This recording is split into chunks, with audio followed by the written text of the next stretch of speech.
I want to put a doubt you might have about Jesus to rest, and I want to give you a better understanding of the reality of Jesus within the Gospels. Now, I have personally heard many Muslims on social media boastfully claiming that Jesus can't possibly be God, because in Matthew and Mark's Gospel, Jesus will make this statement regarding the final days and his pending return to this fallen world. Now, Jesus will say this now concerning that day and hour, in reference to the end times. No one knows, neither the angels of heaven nor the Son, but only the Father. Now right here, Jesus is saying no one knows this appointed time of his return except the Father. Now those who don't read the Bible in full will say, see, it's right there. Jesus is saying he doesn't know all things, thus Jesus can't possibly be God. But the sad reality is they don't understand the mindset of Jesus, and they don't see the true purpose of Jesus during his days on earth. So let me explain. Mark chapter number 10, while the disciples were fighting over who's the greatest among them, a common practice of men to be striving to be the most honored, Jesus will stop them in their tracks and he'll say this, whoever wants to be first among you shall be a servant to all. For even the Son of Man, now this is the title Jesus used most for himself, even the Son of Man did not come to be served, but to serve. That's really important. Now before you start thinking that Jesus has come to serve you, don't. Jesus is serving and following a party of one. And that party of one is the Father. That means Jesus' sole purpose was to fulfill the will of the Father. Nothing more and definitely nothing less. But to do all that the Father instructed the Son to complete during his first appointed visitation. Everything Jesus was doing on earth was in servitude to the one who sent him.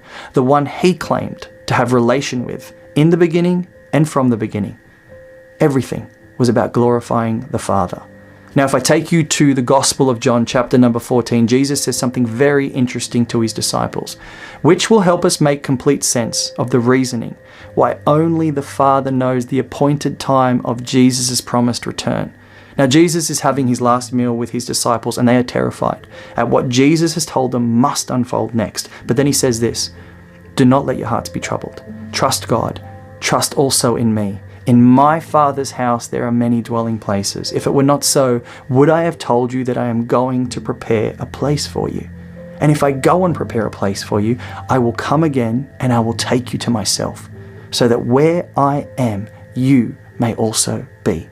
Now, do you know what metaphor Jesus is using here to convey this powerful biblical truth to his disciples who are gripped with fear and doubt? It's a metaphor that a first century Jew would easily understand. It's a metaphor of a bridegroom with his beloved and betrothed wife.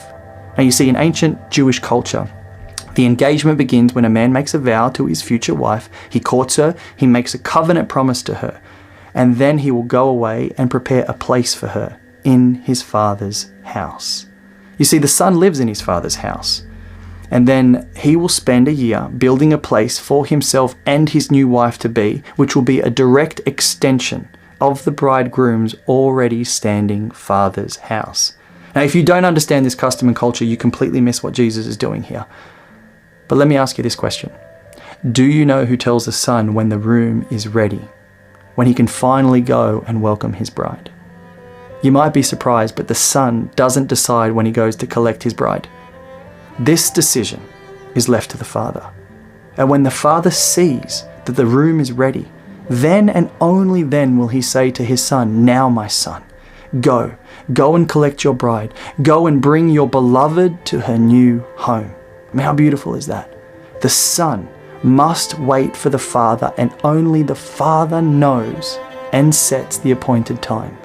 When Jesus is talking about end times, we must remember that he's also talking about the moment where he will return to his faithful, those who believed in his name, those who have chosen to accept his invitation.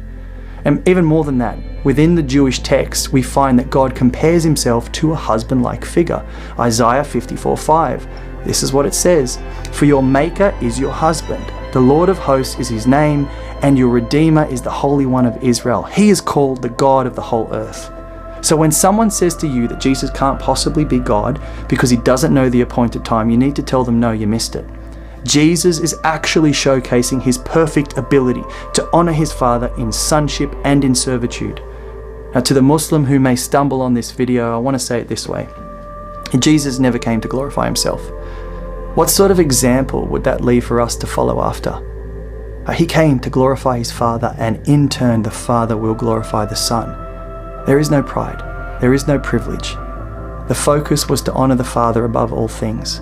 And for a good father, there is nothing that will stop him from giving his beloved Son all that he has. See, the God we serve shows love both ways, both Father and Son. And this is how Paul the Apostle explains it. And if you can understand this perfect perspective of Jesus, you will only ever fall deeper and deeper in love with who he really is in every gospel event. Now, Paul, while writing to the church at Philippi, says this: have this attitude in yourself, which was also in Messiah Jesus, who though existed in the form of God, did not consider himself being equal to God a thing to be grasped, but he emptied himself, taking on the form of a slave, becoming in the likeness of men, and being found in the appearance of a man, he humbled himself, becoming obedient to the point of death, even death on a cross. For this reason God highly exalted him and gave him the name that is above every name. And at that name, the name of Yeshua, every knee should bow, in heaven and on earth and under the earth, and every tongue profess that Yeshua the Messiah is Lord, to the glory of God the Father.